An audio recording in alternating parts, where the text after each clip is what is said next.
স্বাগত লিডস নিউজে। সম্মানিত দর্শক, বাংলাদেশের রাজনীতিতে এই মুহূর্তে একটি আলোচনা বেশ চলছে। তা হলো, সত্যি কি শেখ হাসিনা চাইছেন ভারত বাংলাদেশে অর্থাৎ বাংলাদেশের অভ্যন্তরীণ বিষয়ে হস্তক্ষেপ করুক?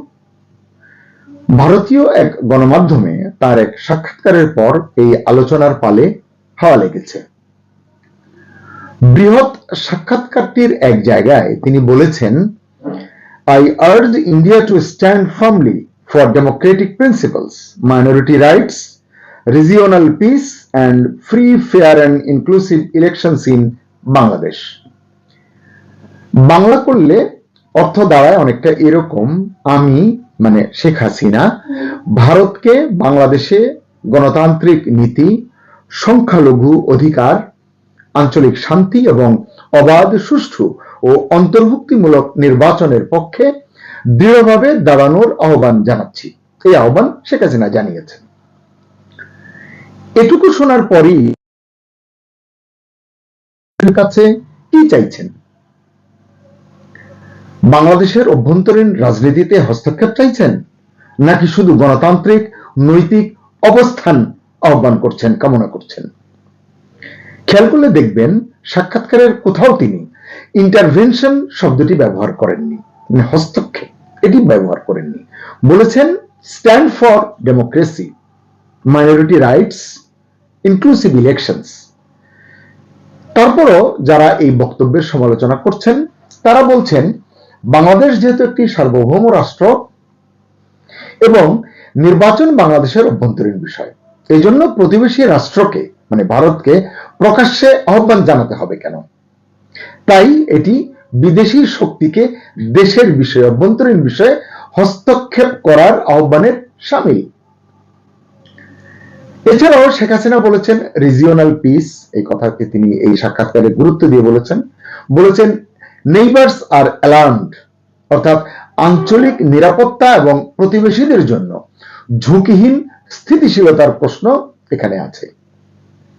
তিনি বাংলাদেশের গণতন্ত্র, সংখ্যালঘু অধিকার এবং নির্বাচনের স্বচ্ছতার পক্ষে যে স্পষ্টভাবে ভারতের দৃঢ় অবস্থান চাইছেন, এটা তো স্পষ্ট হলো।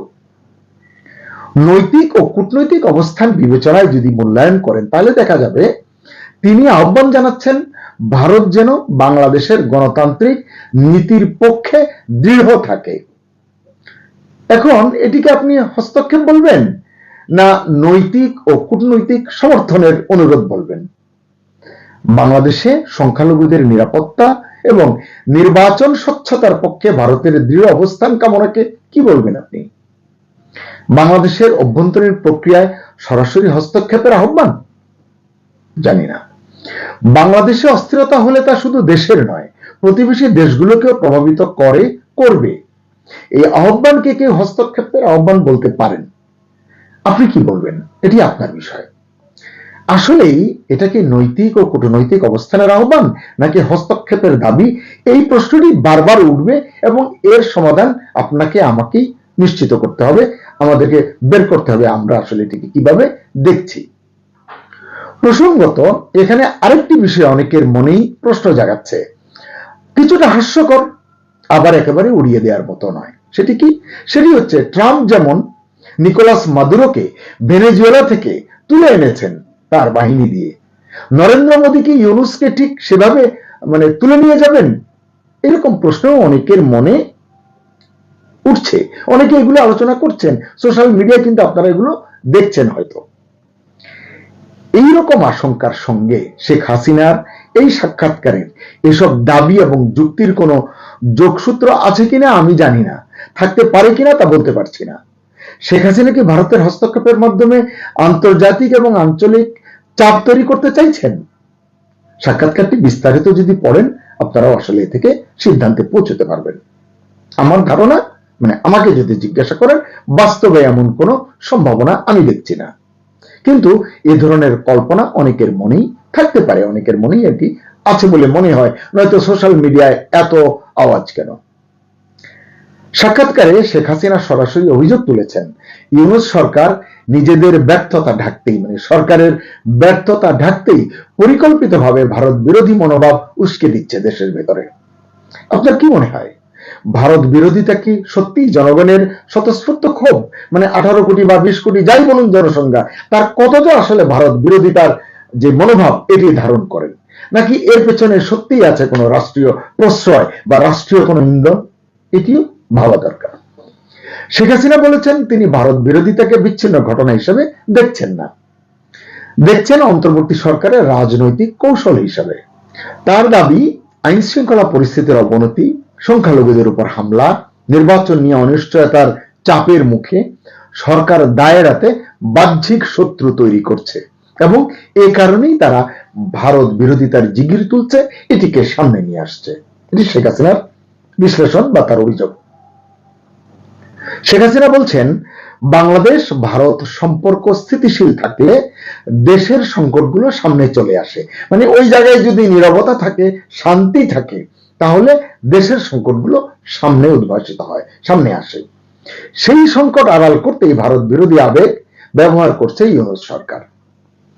ভারতীয় কূটনৈতিক মিশনের সামনে সহিংস বিক্ষোভ, যেটি আমরা দেখলাম কিছুদিন আগে, অভিযুক্তদের বিরুদ্ধে কার্যকর ব্যবস্থা না নেওয়ায়, মানে যারা এই মিছিল করেছে, এই হামলা করতে চেয়েছে, তাদের বিরুদ্ধে ব্যবস্থা না নেওয়ায় শেখ হাসিনা রাষ্ট্রীয় নীরবতার বিষয়টি উত্থাপন করেছেন। এটি দেশের ভেতর থেকেও অনেকে এই অভিযোগ তুলেছেন। শেখ হাসিনার অভিযোগ, এগুলো কোনো স্বতঃস্ফূর্ত আন্দোলন নয়, বরং সংগঠিত শক্তির কাজ, যাদের সঙ্গে উগ্রবাদী ও রাজনৈতিক স্বার্থ জড়িত। শেখ হাসিনা বলেছেন, বাংলাদেশের অভ্যন্তরীণ অস্থিরতা ভারত বাংলাদেশ সম্পর্ককে প্রভাবিত করছে। এটি সবসময় করেছে, করবে, খুব স্বাভাবিক ব্যাপার।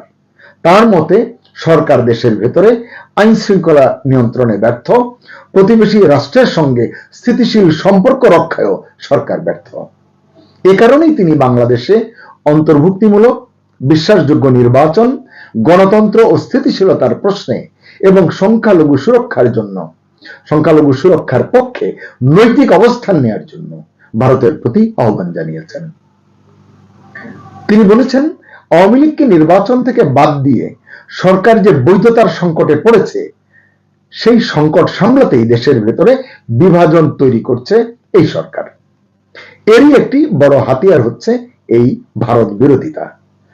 আচ্ছা, ভারত বিরোধিতা কি সত্যিই দেশের জনমনের প্রতিফলন? যে বললাম 18 কোটি 20 কোটির ভিতরে কতজনের, নাকি রাজনৈতিক ব্যর্থতা ঢাকার কৌশল মাত্র? বিশ্লেষকরা বলছেন, শেখ হাসিনার আহ্বান কেবল আন্তর্জাতিক সম্পর্কের বিষয় নয়, এটি বাংলাদেশের অভ্যন্তরীণ রাজনীতির জন্য এক গুরুত্বপূর্ণ সংকেত।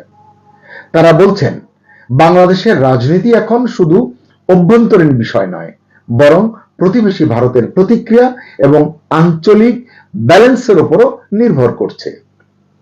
আসলে অনেকেই যখন আশঙ্কা করছেন যে কোনো মুহূর্তে ভারত বাংলাদেশের উপর ঝাঁপিয়ে পড়তে পারে, কারণ আপনারা জানেন সীমান্তে ভারতের প্রস্তুতি, এবং মানে এটি নিয়ে বেশ একটা সাজরব কিন্তু আছে। আর এছাড়া ইউনূস সাহেবও বিভিন্ন সময়ে একটা কল্পিত যুদ্ধাবস্থার কথা বলেছেন, অনেকদিন হলো সেটি তিনি বলছেন এবং সেই ধরনের কাজ করছেন। আবার ভারতীয় গণমাধ্যমে এবং দুই দেশের সোশ্যাল মিডিয়ায় যতই যুদ্ধের দামামা বাজুক না কেন, কারণ এরকম একটি লক্ষণ কিন্তু আছে, যুক্তরাষ্ট্র যতই চাক না কেন যুদ্ধ লাগুক এবং ট্রাম্প ছাই দিয়ে ভারতকে ধরবেন, এরকম একটি আশা বা দুরাশার কথাও কিন্তু অনেকে বলেন। আসলে এরকম পরিস্থিতি হচ্ছে না ভারতের নীরব এবং কৌশলী কূটনীতির জন্যই। ভারত এই জায়গায় মানে ধ্যানমগ্ন কূটনীতি যাকে বলে সেটি অবলম্বন করছে বলে অনেক বিশ্লেষক মনে করেন।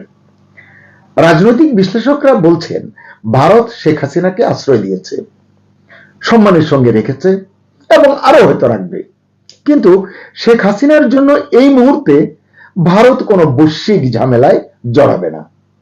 তারা তাদের হিসাব মতোই, মানে ভারতের হিসাব মতোই শেখ হাসিনার পাশে থাকবে। দর্শক, আজকে এর বেশি আর খোলাসা করতে চাই না, শেষ করার আগে দুটি ছোট প্রশ্ন।